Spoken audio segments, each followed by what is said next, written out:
আমি ইসলামী ছাত্র শিবিরের সবাইকে বলতে চাই, এখানে একটু আগেও আমি দেখেছি অনেকে জামাত শিবিরের নাম নিতে হীনমন্যতা বোধ করছেন। কেন? আমরা এই দেশের মানুষ, এই দেশে জামাত শিবির ওপেনলি তাদের প্রোগ্রাম করবে। বাধা যদি কেউ দেয়, আমরা মনে করব সে ভারতের পাঁচাটা গোলাম, ভারতীয় রাজাকারকে দেশের মানুষ ভালোভাবে মোকাবেলা করতে যাবে।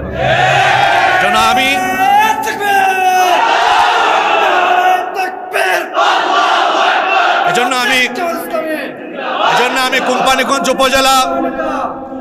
আমি কোম্পানিগঞ্জ উপজেলা জামাতে ইসলামী এবং ছাত্র শিবিরকে বলতে চাই, আপনারা ওপেনলি বুক ফুলিয়ে কোম্পানিগঞ্জে কাজ করবেন। আমি গোটা বাংলাদেশ সফর করছি, গোটা বাংলাদেশে আমাদের ভাইয়েরা ওপেনলি কাজ করছে। এখানে কার এত বড় সাহস যে ইসলামী আন্দোলনের কাজে বাধা দিবে? এই জমিন আল্লাহর, এটা মসজিদের দেশ, মাদ্রাসার দেশ, আলেম উলামার দেশ। জামাতে ইসলামী, ইসলামী ছাত্র শিবির এই দেশে কোনো নেতা নেত্রীর আদর্শ কায়েম করবে না। তারা এই দেশে মহানবী মুহাম্মদুর রাসূলুল্লাহ সাল্লাল্লাহু আলাইহি ওয়াসাল্লামের আদর্শ বাস্তবায়নের লক্ষ্যে, আল্লাহর জমিনে আল্লাহর দ্বীন বাস্তবায়নের লক্ষ্যে কাজ করছে। সুতরাং আল্লাহর জমিনে আল্লাহর দ্বীন বাস্তবায়নের লক্ষ্যে কাজ হবে। বাধা দেয় কারা আমরা দেখতে চাই। আপনি একটু নামাজ আদায় করলে, আপনার ছেলেমেয়েরা একটু দিন পালন করলে দেখা যেত জঙ্গি সন্দেহ। তাদের নাক এত খারাপ হয়ে গিয়েছিল যে ইসলামপন্থীদেরকে দেখলেই তাদের নাকে শুধু জঙ্গি জঙ্গি গন্ধ লাগত। এ ধরনের একটি পরিবেশ বাংলাদেশে আমরা দেখেছি, যেখানে আলেমদের সাথে বেয়াদবি করা হয়েছে। আলেম ওলামারা যখন সত্য কথাগুলো বলেছেন, তাদের কণ্ঠ রোধ করা হয়েছে। কাউকে কণ্ঠ রোধ করাতে না পেরে তাদেরকে জেলখানায় বন্দী করে রাখা হয়েছে। আপনারা আয়না ঘরের নাম শুনেছেন। এই আয়না ঘর এটা এমন কোনো ঘর নয় যেখানে সামনে পিছনে ডানে বামে শুধু আয়না আর আয়না, আপনি আপনার ফেস দেখবেন, বিষয়টা এমন নয়। বরং সেটি এক দুর্বিষহ জুলুম নির্যাতনের জায়গা, যেখানে শত শত অসংখ্য আলেমদেরকে, ইসলামী আন্দোলনের নেতা কর্মীদেরকে ঢুকিয়ে গত 1.5 যুগ তাদের উপরে অবর্ণনীয় জুলুম নির্যাতন করা হয়েছে। তাফসির মাহফিলগুলো বন্ধ করে দেওয়া হয়েছে। তারা বন্ধ করার কোনো জিনিস পায়নি। এদেশে ঢাকায়, চিটংয়ে নাইট ক্লাব, বুট ক্লাবকে চালু রেখে তারা কোরআনের মাহফিল বন্ধ রেখেছে। এই কোম্পানিগঞ্জ মুফতি আমির হামজার মাহফিল 2 বার বন্ধ করা হয়েছে। এই কোম্পানিগঞ্জের প্রশাসন তারা বন্ধ করার জিনিস পায় নাই। এখানে আমি যতটুকু জানি, আমার বাড়ি এলাকায় এখানে বালু মহাল নিয়ে দুর্নীতি হয়। এখানে পাথর খেকু, বালু খেকু আছে। তাদের বিরুদ্ধে অ্যাকশন না নিয়ে কোরআনের মাহফিলের বিরুদ্ধে অ্যাকশন নেন। আপনাকে এদেশের জনগণের ট্যাক্সের পয়সায় বেতন দেওয়া হয়। এদেশের সিংহভাগ মুসলমানদের ধর্মীয় চর্চায় বাধা দেওয়ার জন্য বেতন দেওয়া হয় না। আপনাকে বেতন দেওয়া হয়, রেশন দেওয়া হয় উচ্ছৃঙ্খলা, বিশৃঙ্খলা এবং এই দেশের দুর্নীতিকে রক্ষা করে, দুর্নীতিকে দমন করে এই বাংলাদেশকে সাজাবার জন্যই তো আপনাকে বেতন দেওয়া হয়। বন্ধ করার আর জিনিস পায় না। আমরা কিছুদিন আগে আমাকে ছাত্ররা, গত মাসে আমি কোম্পানিগঞ্জে আসলাম, ইসলামী আন্দোলনের ছাত্ররা আমাকে বলল যে আমরা একটি সংবর্ধনার আয়োজন করতে চাই। তো তারা বলছে বাহিরের কোনো জায়গা। আমি বলেছি বাহিরের কোনো জায়গা কেন? এখানে উপজেলা অডিটোরিয়াম এটা দেওয়া হয়েছে। এই উপজেলাতে আমরা যারা বসবাস করি, বিশেষ করে এই দেশ মসজিদ মাদ্রাসার দেশ, এটা আলেম ওলামার দেশ। এখানে যদি ইসলামী ছাত্র শিবিরের ছেলেরা কোনো সংবর্ধনা অনুষ্ঠানের আয়োজন করে, এখানে এমন কে আছে যে তাকে পারমিশন দেবে না? আমি ইসলামী ছাত্র শিবিরের সবাইকে বলতে চাই, এখানে একটু আগেও আমি দেখেছি অনেকে জামাত শিবিরের নাম নিতে হীনমন্যতা বোধ করছেন। কেন? আমরা এই দেশের মানুষ, এই দেশে জামাত শিবির ওপেনলি তাদের প্রোগ্রাম করবে। বাধা যদি কেউ দেয়, আমরা মনে করব সে ভারতের পাঁচাটা গোলাম, ভারতীয় রাজাকারকে দেশের মানুষ ভালোভাবে মোকাবেলা করতে যাবে।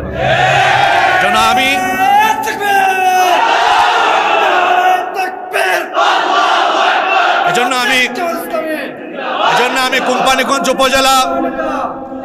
আমি কোম্পানিগঞ্জ উপজেলা জামাতে ইসলামী এবং ছাত্র শিবিরকে বলতে চাই, আপনারা ওপেনলি বুক ফুলিয়ে কোম্পানিগঞ্জে কাজ করবেন। আমি গোটা বাংলাদেশ সফর করছি, গোটা বাংলাদেশে আমাদের ভাইয়েরা ওপেনলি কাজ করছে। এখানে কার এত বড় সাহস যে ইসলামী আন্দোলনের কাজে বাধা দিবে? এই জমিন আল্লাহর, এটা মসজিদের দেশ, মাদ্রাসার দেশ, আলেম উলামার দেশ। জামাতে ইসলামী, ইসলামী ছাত্র শিবির এই দেশে কোনো নেতা নেত্রীর আদর্শ কায়েম করবে না। তারা এই দেশে মহানবী মুহাম্মদুর রাসূলুল্লাহ সাল্লাল্লাহু আলাইহি ওয়াসাল্লামের আদর্শ বাস্তবায়নের লক্ষ্যে, আল্লাহর জমিনে আল্লাহর দ্বীন বাস্তবায়নের লক্ষ্যে কাজ করছে। সুতরাং আল্লাহর জমিনে আল্লাহর দ্বীন বাস্তবায়নের লক্ষ্যে কাজ হবে, বাধা দেয় কারা আমরা দেখতে চাই। এজন্য আপনাদেরকে বলবো, সাহসিকতার সাথে কাজ করতে হবে। আল্লাহ আমাদের মধ্যে প্রজ্ঞা, মেধা এবং আল্লাহ তাআলা আমাদের মধ্যে সাহসের সঞ্চার করে দিন। বেশি বাড়াবাড়ির পরিণতি ভালো হয় না। গত 1.5 যুগ ধরে বাড়াবাড়ির কারণে কি পরিণতি হলো? পতনের জন্য সকল গ্যাপকে, গর্তগুলোকে পূরণ করে দেওয়ার পরেও পতন হলো ছাত্রদের মধ্য দিয়ে। যে ছাত্রদেরকে আল্লাহ তাআলা আবাবিল হিসাবে পাঠিয়ে দিয়ে আল্লাহ তাআলা তাদের এমন পতনের ব্যবস্থা করেছেন, আজকে তাদের পরিণতি এমন হয়েছে, আগামী 20 বছরে কেউ তাদের নামের প্রথম অক্ষরে আ বলতে পারে কিনা এটা সন্দেহ আছে। এটা হচ্ছে অতিরিক্ত বাড়াবাড়ির ফলাফল। আপনারা এদেশের আলেম উলামাদেরকে নির্যাতন করেছেন। আপনারা আল্লামা আহমদ শফি রাহিমাহুল্লাহ, জুনাইদ বাবুনগরী রাহিমাহুল্লাহ, মুফতি আমিনী রাহিমাহুল্লাহ সহ আপনারা এদেশে কাকে বাদ দিয়েছেন বলেন? আপনারা বিশ্ব ইসলামী আন্দোলনের অন্যতম নেতৃবৃন্দ যারা ছিলেন তাদেরকে বিনা অপরাধে যুদ্ধাপরাধের নাটক মঞ্চস্থ করে, মানবতা বিরোধী নাটক মঞ্চস্থ করে নিরপরাধী মানুষগুলোকে আপনারা অন্যায়ভাবে মেরে ফেলেছেন। আপনারা অন্যায়ভাবে 13 বছর ধরে জেলখানায় বন্দী করে মেরে ফেলেছেন আমাদের কোরআনের পাখি শহীদ আল্লামা দেলোয়ার হোসেন সাঈদ রাহিমাহুল্লাহ। এই বাড়াবাড়ির পরিণতি ভালো হয়নি। আমরা তো গত 1.5 যুগ বাংলাদেশে ছিলাম। এত হামলা, মামলা, জুলুম, নির্যাতনে আমরা কথা বলেছি সবসময়। এই 5 আগস্টের পরে অনেকে মুখ খুলেছেন। আমরা তো 5 আগস্টের আগেও 1.5 বছর জীবন বাজি রেখে কথা বলেছি, কারণ আমরা মনে করি লাইফ হলো ওয়ান টাইম।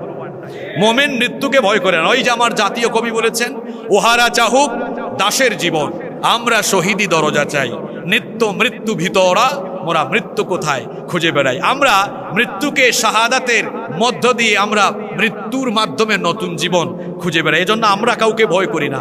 আমরা 1.5 যুগ কথা বলেছি। আমাদের ভাইয়েরা, আমাদের নেতৃবৃন্দ, আমাদের আলেম ওলামারা জেলে গিয়েছেন, বিভিন্ন হামলা মামলার সম্মুখীন হয়েছেন। আমরা কেউ দেশ ছেড়ে বলেন গিয়েছি? আমরা কেউ দেশেই তো ছিলাম। আমরা 15 বছর ছিলাম। 5 তারিখের পরে আপনারা 15 ঘন্টা থাকতে পারলেন না। আমরা 15 বছর সহ্য করলাম, আপনারা 15 ঘন্টা সহ্য করতে পারলেন না। কারণ কি? কারণ আপনারা এত বেশি অপকর্ম করেছেন, দুঃশাসন, অপশাসন এবং দুর্নীতি, লুটপাটের মহোৎসব করে এমন কর্মকাণ্ড আপনারা করেছেন। 15 ঘন্টা নয়, জনগণ 15 মিনিটের জন্যই পাইলে আপনাদেরকে গণধুলাই দিত। এজন্য আপনারা দেশ ছেড়ে তাও গিয়েছেন কোন জায়গায়? বেশিরভাগই মামু বাড়িতে গিয়েছেন। আমাদেরকে বলতো কথায় কথায় পাকিস্তানি রাজাকার। আমি গত 4-5 বছর ধরে উত্তরাঞ্চলে, দক্ষিণাঞ্চলে বহু জায়গায় যখন আমরা প্রোগ্রামে বাধার সম্মুখীন হতাম, গত বছর চুয়াডাঙ্গার দর্শনা আলমডাঙ্গায়, চুয়াডাঙ্গার আলমডাঙ্গায় ওসি সাহেব ফোন করলেন যে প্রোগ্রামে আসবেন না। কেন আসবো না? কারণ আপনার বিরুদ্ধে অভিযোগ পেয়েছি আপনি স্বাধীনতা বিরোধী। আমি বললাম আমার জন্ম 90-এর দশকে জন্ম নিয়ে আমি কি করে স্বাধীনতার বিরোধী হই? তিনি বললেন যে আপনি চেতনায় স্বাধীনতা বিরোধী, চেতনায় স্বাধীনতা বিরোধী। তো বলছিলাম আমাদেরকে বলতো পাকিস্তানি রাজাকার। আমরা তো কেউ পাকিস্তানে যাতায়াত করিনি, পাকিস্তানের সাথে আমাদের কোনো সম্পর্ক নাই। বরং আমাদেরকে যারা পাকিস্তানি রাজাকার বলতো, তারা তাদের কর্মকাণ্ড দিয়ে প্রমাণ করেছে, তারা যখন ভারতে মামু বাড়ি দিল্লিতে পালিয়ে গিয়েছে, তারা নিজেরাই তাদের কর্মকাণ্ড দিয়ে প্রমাণ করে দিয়েছে তারা হলো ভারতীয় রাজাকার। সম্মানিত উপস্থিতি, দীর্ঘ সময় ধরে আপনারা আলোচনা শুনেছেন। আজকে আমার ইচ্ছে ছিল যে বিষয় দেওয়া হয়েছে, এই বিষয়ে কমপক্ষে 30-40 মিনিট আলোচনা করার। সময়ের দিক বিবেচনায় আমাকেও শহরে ফিরে যেতে হবে। এজন্য আমি আপনাদের কাছ থেকে মাত্র 10 মিনিট সময় চেয়ে নিচ্ছি। এই 10 মিনিট সময় আপনারা আমাকে সহযোগিতা করবেন তো ইনশাআল্লাহ? আজকে পোস্টারে লেখা হয়েছে যে বৈষম্যহীন সমাজ প্রতিষ্ঠায় মহানবী সাল্লাল্লাহু আলাইহি ওয়াসাল্লামের আদর্শ। আমরা যদি এখন বাংলাদেশের মানুষকে জিজ্ঞেস করি আপনারা কেমন বাংলাদেশ চান, বিশেষ করে অভ্যুত্থানকারী ছাত্ররা বলছে আমরা একটি বৈষম্যহীন বাংলাদেশ চাই। এখন সবাই স্লোগান দিচ্ছে আমরা বাংলাদেশকে সংস্কার করতে চাই, রাষ্ট্র সংস্কার করে নতুন একটি রাষ্ট্র আমরা সাজাতে চাই। এখন আপনারা আমাকে বলেন তো, যদি আমরা আমাদের এই দেশকে সংস্কার করতে চাই, সমাজ এবং রাষ্ট্র সংস্কারের দিক দিয়ে নবী করিম সাল্লাল্লাহু আলাইহি ওয়াসাল্লামের চাইতে উত্তম কোনো আদর্শ দুনিয়াতে আছে? কারণ তিনি হচ্ছেন এই পৃথিবীর বিখ্যাত এবং সর্বশ্রেষ্ঠ সমাজ সংস্কারক, সর্বশ্রেষ্ঠ রাষ্ট্র সংস্কারক। তিনি আরবের একটি বৈষম্যে ঘেরা সমাজ ব্যবস্থাকে পরিবর্তন করে একটি বৈষম্যহীন রাষ্ট্র উপহার দিয়েছিলেন। এটা কোন সমাজ? এটা হচ্ছে সেই সমাজ যেই সমাজের মানুষ এত অসভ্য, এত বর্বর ছিল, যেখানে হানাহানি, মারামারি, কাটাকাটি, বিশৃঙ্খলা, রক্তপাত, নারীদের উপরে নির্যাতন, নারীর প্রতি বৈষম্য, নানা ধরনের অপকর্ম, অর্থাৎ এক কথায় এমন কোনো অপকর্ম, এমন কোনো অন্যায় ছিল না যা সেই সমাজে বিদ্যমান ছিল না। এই রকমের একটি জেহালতপূর্ণ সমাজ ব্যবস্থাকে নবী করিম সাল্লাল্লাহু আলাইহি ওয়াসাল্লাম ওহীর বিধানের আলোকে পরিবর্তন করে দিয়ে এমন একটি সোনালী সমাজ উপহার দিলেন, যেই যুগ, যেই সমাজের মতো করে আরেকটি সমাজ পৃথিবীতে কোনো রাষ্ট্র ব্যবস্থা, পৃথিবীর কোনো ধরনের মতবাদ আজ পর্যন্ত দেখাতে পারেনি। এজন্য তো আমাদের খতিব সাহেবরা জুমার দিলে বলেন যে খায়রুল কুরুরি কারনেন সুম্মা আল্লাযীনা ইয়ালুনাহুম সুম্মা আল্লাযীনা ইয়ালুনাহুম, সর্বশ্রেষ্ঠ যুগ হচ্ছে আমার যুগ, সর্বশ্রেষ্ঠ যুগ হলো রাসূলের যুগ। আপনাদের কোনো সন্দেহ আছে? নবী করিম সাল্লাল্লাহু আলাইহি ওয়াসাল্লাম জেহালতে ডুবে থাকা এই অসভ্য বর্বর মানুষগুলোকে পরিবর্তন করলেন। কিভাবে করলেন? আল্লাহর নবী রাষ্ট্র সংস্কারের আগে, আমার আজকে অনেক পয়েন্ট ছিল, আমি মাত্র দুটো পয়েন্ট নিয়ে আজকে কথা বলে আলোচনা শেষ করব। এক নম্বরে তিনি যেটা করলেন, রাষ্ট্র সংস্কার, সমাজ সংস্কারের আগে আল্লাহর নবী আগে মানুষ সংস্কার করেছেন, মানব সংস্কার করেছেন। কারণ আপনি একটি সমাজ বা একটা রাষ্ট্র ব্যবস্থাকে যদি সংস্কার করতে চান, তো এই সমাজ বা রাষ্ট্রকে যারা পরিচালনা করবেন, সমাজ এবং রাষ্ট্রের বিভিন্ন সেক্টরে যারা দায়িত্ব পালন করবেন, সেই মানুষগুলোর মধ্যে যদি নীতি, নৈতিকতা, মূল্যবোধ, সততা, আমানতদারিতা, স্বচ্ছতা, আখিরাতের জবাবদিহির ভয় তাদের অন্তরে যদি ঢুকাতে না পারেন, তাহলে বলেন তো, দুর্নীতি পরায়ণ ব্যক্তিবর্গ যদি সমাজ এবং রাষ্ট্রের বিভিন্ন সেক্টরে দায়িত্বে থাকে, সেই রাষ্ট্রকে কি সংস্কার করা সম্ভব? সেই রাষ্ট্রকে কি সোনালী রাষ্ট্র বানানো সম্ভব? এজন্য নবীজি কি করলেন? সর্বপ্রথম মানব সংস্কার করলেন। আর সেটা নবীজি কি দিয়ে করলেন? মানুষের তৈরি করা কোনো শিক্ষা দীক্ষা দিয়ে নয়, নবীজি সেটা করলেন ওহীর জ্ঞান দিয়ে, ওহীর শিক্ষা দিয়ে। যেটা আমার আগে মাওলানা মাসুক আহমদ ভাইও এই আয়াতটি তেলাওয়াত অত্যন্ত সুন্দর করে করলেন, যে লাকাদ মান্নাল্লাহু আলাল মুমিনিনা ইয বাআসা ফীহিম রাসূলাম মিন আনফুসিহিম ইয়াতলু আলাইহিম আয়াতিহি ওয়া ইউযাক্কিহিম ওয়া ইউআল্লিমুহুমুল কিতাবা ওয়াল হিকমা ওয়া ইন কানু মিন ক্বাবলু লাফী দালালিম মুবিন। আল্লাহ তাআলা সূরা আলে ইমরানের 164 নম্বর আয়াতে বলছেন, অবশ্যই আল্লাহ মুমিনদের প্রতি অনুগ্রহ করেছেন যখন তিনি তাদেরই মধ্য থেকে তাদেরই একজনকে রাসূল হিসাবে পাঠালেন, যিনি তাদেরকে আল্লাহর আয়াতসমূহ তেলাওয়াত করে শোনালেন, যিনি তাদেরকে আল্লাহর কিতাবের আলোকে পরিশুদ্ধ করলেন, আল্লাহর কিতাবের জ্ঞান এবং হিকমা শিক্ষা দিলেন। ওয়া ইন কানু মিন ক্বাবলু লাফী দালালিম মুবিন, তারা ইতিপূর্বে স্পষ্ট ভ্রান্তিতে, গুমরাহিতে নিমজ্জিত ছিল। আল্লাহ তাআলা এমন এক কিতাব তার নবীর কাছে পাঠালেন। সূরা ইব্রাহিমে আল্লাহ বলছেন, কিতাবুন আনজালনাহু ইলাইকা লিতুখরিজান নাসা মিনাজ যুলুমাতি ইলান নূর, এমন কিতাব দিলাম লিতুখরিজান নাসা মিনাজ যুলুমাতি ইলান নূর, যাতে করে তমসাচ্ছন্ন, নিকষ কালো, অন্ধকারে পড়ে থাকা মানবতাকে আপনি আলোর দিকে, মিনাজ যুলুমাতি ইলান নূর আয় মিনাল কুফরি ইলাল ইসলাম ওয়া মিনাদ দালালাতি ইলাল হুদা, কুফর থেকে ইসলামের দিকে, দালালাত থেকে হেদায়েতের দিকে আপনি যাতে নিয়ে আসতে পারেন। আল্লাহর নবী কি করলেন? আপনারা একটু খেয়াল করে শুনেন। আল্লাহর নবী কুরআনের শিক্ষায়, ওহীর শিক্ষায় ওই সমাজের, ওই জাতির মানুষদেরকে শিক্ষিত করলেন, কুরআনের দীক্ষায় দীক্ষিত করলেন, যার দরুন সেই সমাজের মানুষের মধ্যে এমন পরিবর্তন আসলো। আমার দিকে তাকান, পরিবর্তনটা হলো কেমনে? যারা ছিল সমাজের টাটকা চোর, ডাকাত, এরা ওহীর শিক্ষায় এসে, ওহীর দীক্ষায় এসে হয়ে গেল মানুষের সম্পদের চোর ডাকাত হওয়ার পরিবর্তে ওহীর জ্ঞান পেয়ে তারা হয়ে গেল মানুষের মাল সম্পদের পাহারাদার। সুবহানাল্লাহ। এরা কারা? এত সেই মানুষ যে কয়েক বছর আগে চুরি করত, ডাকাতি করত। এই মানুষগুলো এখন চুরি না করে মানুষের সম্পদ পাহারা দেয় কেন? কারণ সে আগে ছিল জাহেলিয়াতের যুগে জেহালতে ডুবেছিল।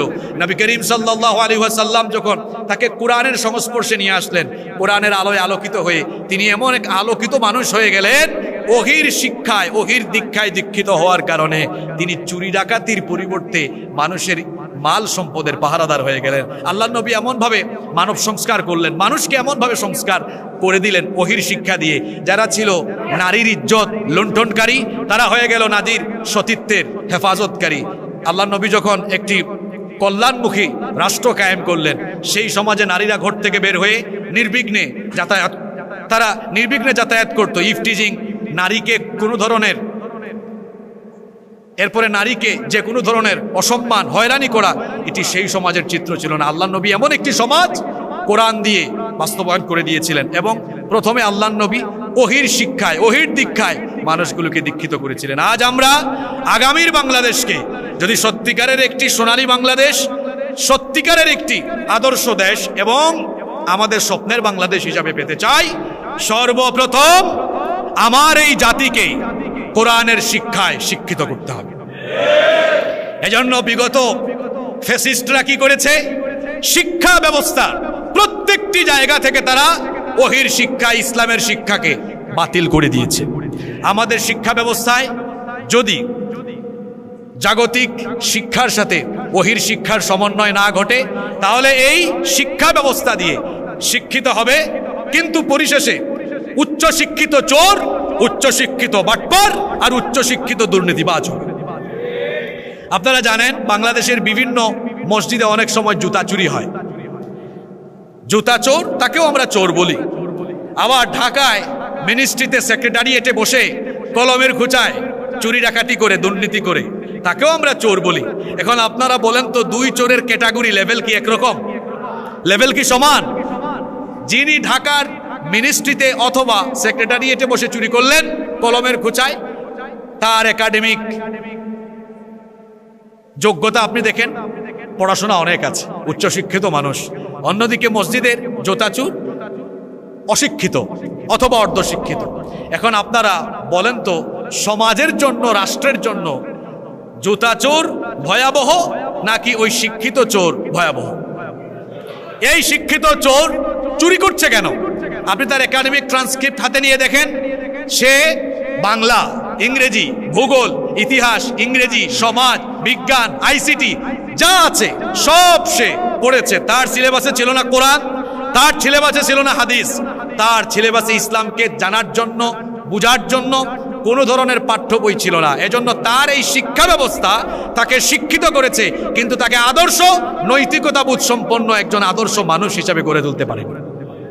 এজন্য আমরা যদি এই দেশটাকে সত্যিকার অর্থে সংস্কার করতে চাই, মানুষকে কোরআনের আলোয়, কোরআনের শিক্ষায়, ওহির দীক্ষায় দীক্ষিত করতে হবে। সেটা আমরা কিভাবে করব?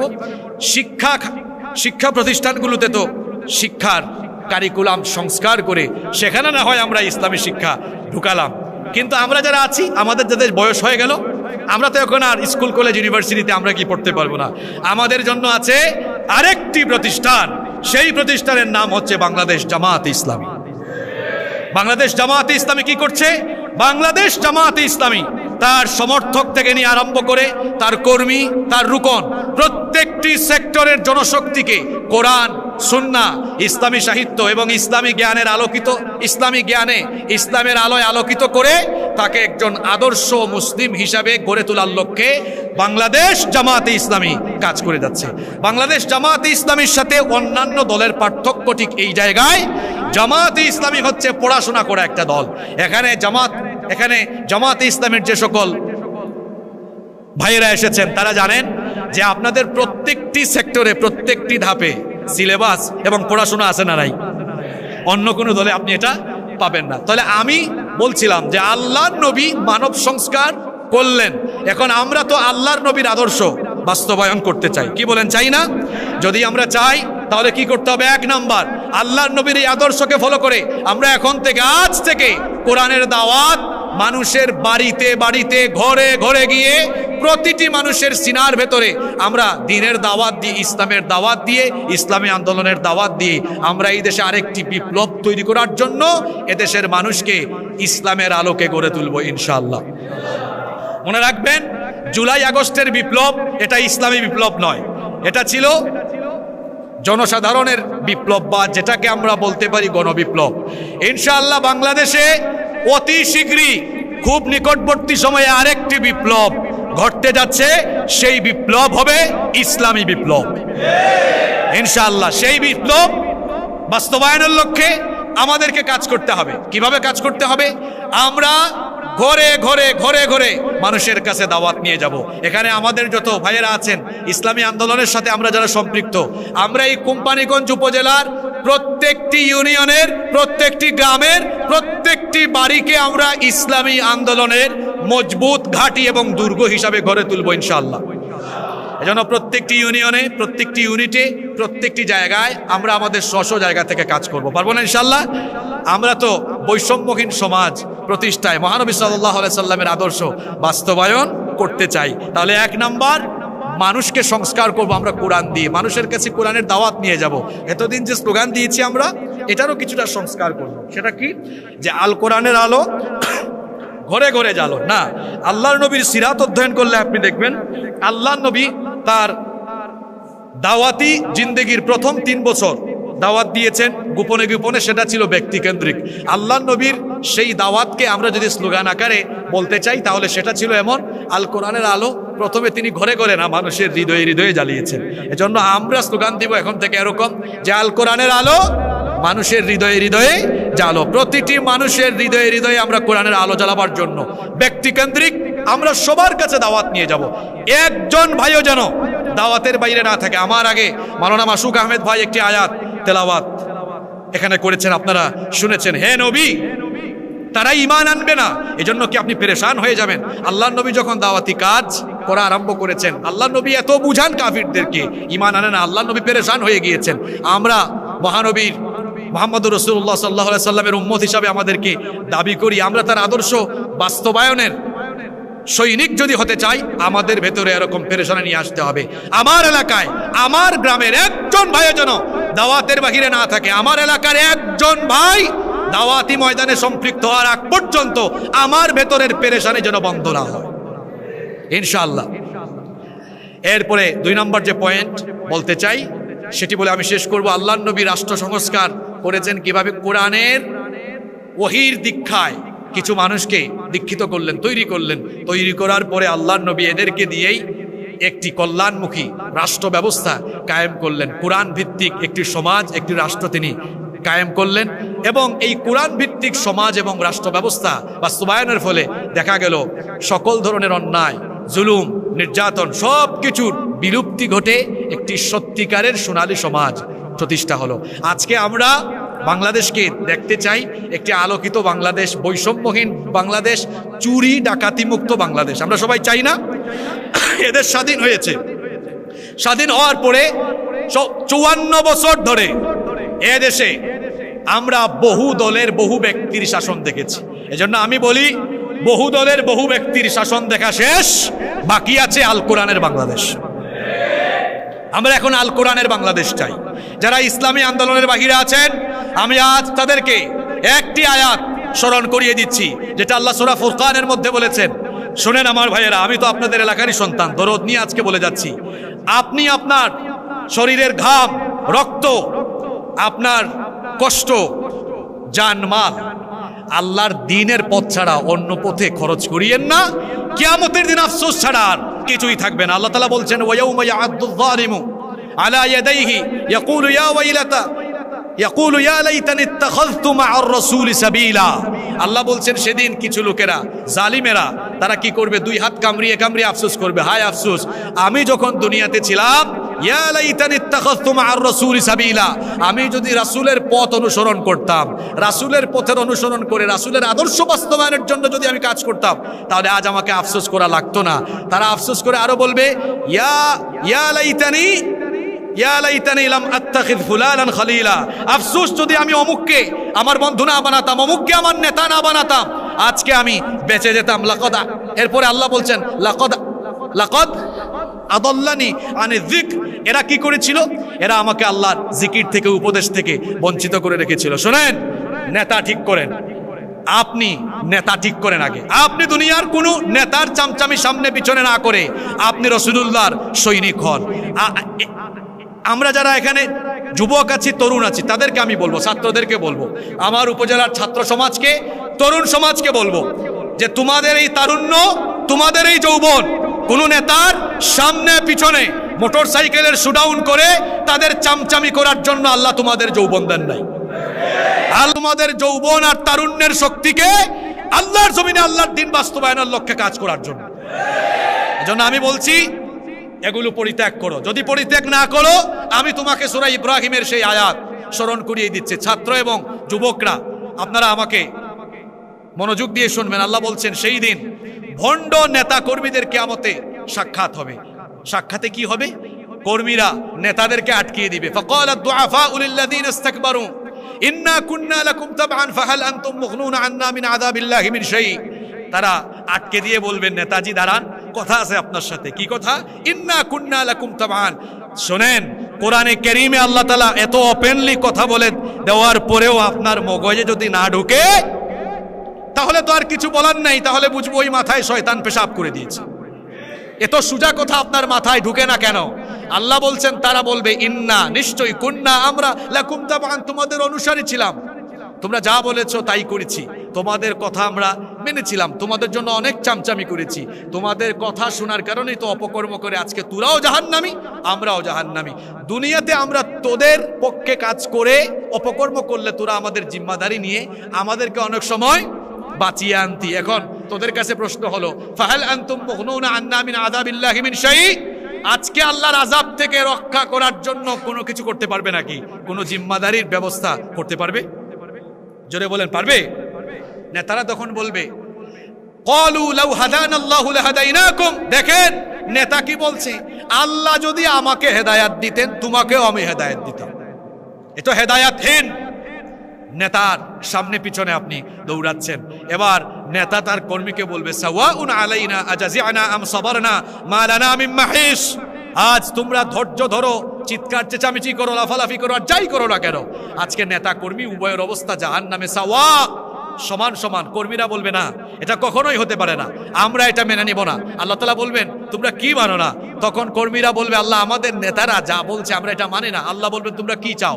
তারা বলবে, আমরা আমাদের নেতাদের বিরুদ্ধে আপনার কাছে দুইটা অভিযোগ পেশ করে দুইটা জিনিস চাই। কয়টা জিনিস? দুইটা জিনিস। এক নাম্বার হচ্ছে, ইন্না আতানা সাদাতানা ওয়া কুবারানা ফাআদাল্লুনা সাবিলা। আমরা এদের অনুসারী ছিলাম, এরা আমাদের নেতা ছিল, আমরা এদের অনুসরণ করে চলতাম। ফাআদাল্লুনা সাবিলা, এরা আমাদেরকে পথভ্রষ্ট করে দিয়েছিল। সুতরাং আপনার কাছে চাওয়া হলো এক নাম্বার, নাজআলহুমা তাহতা আকদামিনা লিয়াকুনা মিনাল আসফালিন। দুনিয়াতে আমরা সামনে পিছনে চামচামি করেছি, তারা স্টেজে বসতো আর আমরা সামনে দিয়া বসতাম। আল্লাহ আজকে একটু সামনে দেন এগুলারে। নাজআলহুমা তাহতা আকদামিনা, আজ এদের বুকের উপরে আমরা পাড়া দিয়ে এদেরকে পদদলিত করে লিয়াকুনা মিনাল আসফালিন, তারপরে জাহান্নামে যাব। নেতা তার কর্মীর পাড়া খাবে। আল্লাহু আকবার। এটা এক নাম্বার চাওয়া।